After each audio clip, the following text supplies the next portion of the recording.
First, let's talk about why I developed this passing system and why you would ever stand like this when you're passing. When I first started training at Henzo's, I was doing leg locks and I was leg locking everybody, and it was going well, and that was good for a while. And then everyone's leg lock defenses got so good that I couldn't leg lock anybody anymore. So my submission rate started to go down, and I was like, well, I need to do something else now. If I can't leg lock people, I'm not submitting anyone, I need to figure out how to pass them and actually get to their back, or finish them from mount or something else. So I was like, what can I do? So then I started developing body lock passing, and I started using body lock passes, and then that was going well for 6 months, a year and a half, and then guys started to realize that, okay, if Gordon locks his hands around my hips, he's going to pass me with the body lock.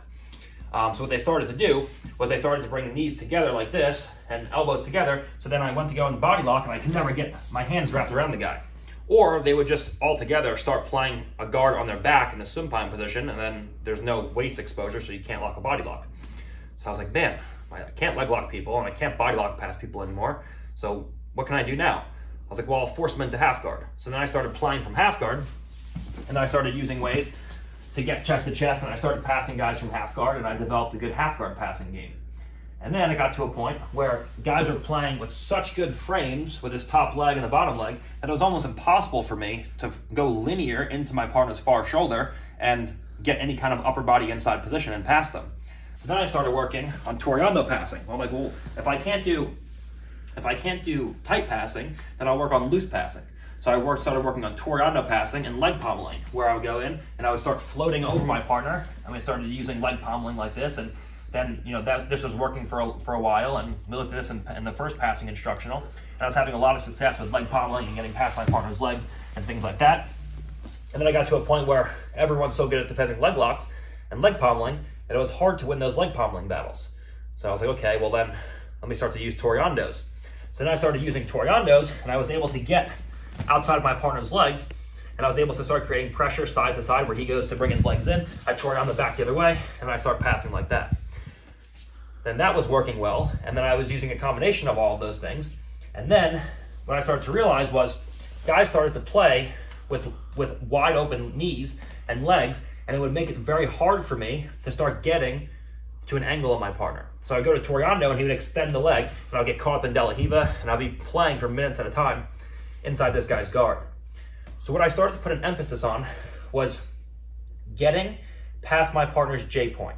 Now the J point is the point at which my partner is in jeopardy of having his guard passed. If I step past my partner's hip line, the hip line is the critical demarcation line which will put him in jeopardy of having his guard passed. If I step to this position, he just makes a small adjustment and re-entangles me with his legs. But if I step past Bernardo's hip line, now he's in real danger, he's in real jeopardy of having his guard passed. He needs to give me a big reaction, whether it's a high leg or whatever the case is, to go into a guard recovery. He's in jeopardy of being passed. So I started to put a big emphasis on getting to the J point and camping on this J point. So we call it J point camping, where I get to the J point, the jeopardy point, and then I just set up camp and I sit in this position. It's hard to get to this position on a tough guy. You're trying to Toreando, maybe I do 3 feints, and then from here, for one time, one of those times, I get past the J point, and now he just recovers, and now I'm back inside of his guard again.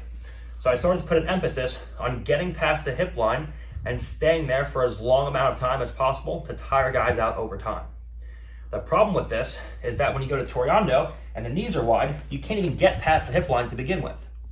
So I started to use a combination of Toreandos and high step passing, where I would initially try to Toreando like so, and I would go into this J point camping. Everyone's seen a post on the knee and a hand and elbow inside the hip. But what everyone makes a mistake of is head position. So the people go in here, they start to try to pass, and Bernardo just high legs, they can recover guard.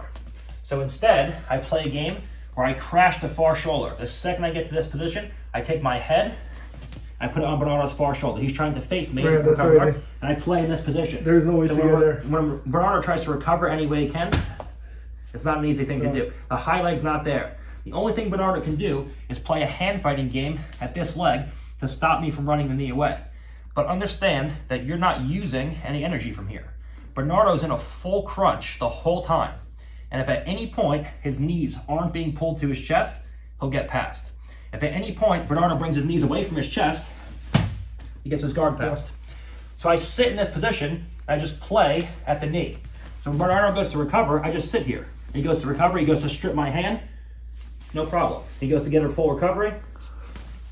There's no way, I got it. I just stay in this position for 10, 20, 30 seconds Yeah, but that's crazy tiring. A minute at a time, and it's exhausting for the guy on bottom. The problem is, to get to this position is very hard on a good guy. To get past the J point is a difficult thing. So what I started to do when Toreando started failing was, as I would go to start Toreandoing, he would extend his legs and make it hard with wide knees. So now from here, I would just start stuffing the leg, stepping to his hip, and stepping to this position here. You have to understand the relationship between this. If your partner's knees are to his chest, it's a very hard thing to expose his hip and step my foot to the inside. Usually his hand's out here or his knees inside. It's hard to step to Bernardo's hip. But it's easy now to Toreando. If, on the other hand, Bernardo reaches his leg towards me, it's hard for me to Toreando, but it's easy to step to his hip. Got it. Because now the knee's coming away from the chest, I can expose that hip, and now I step into this position where I form a temporary closed wedge around Bernardo's leg like so. My leg is stuck here. Now from here, I take either a V grip or a reverse V grip on Bernardo's ankle, and I take a shoulder post like so.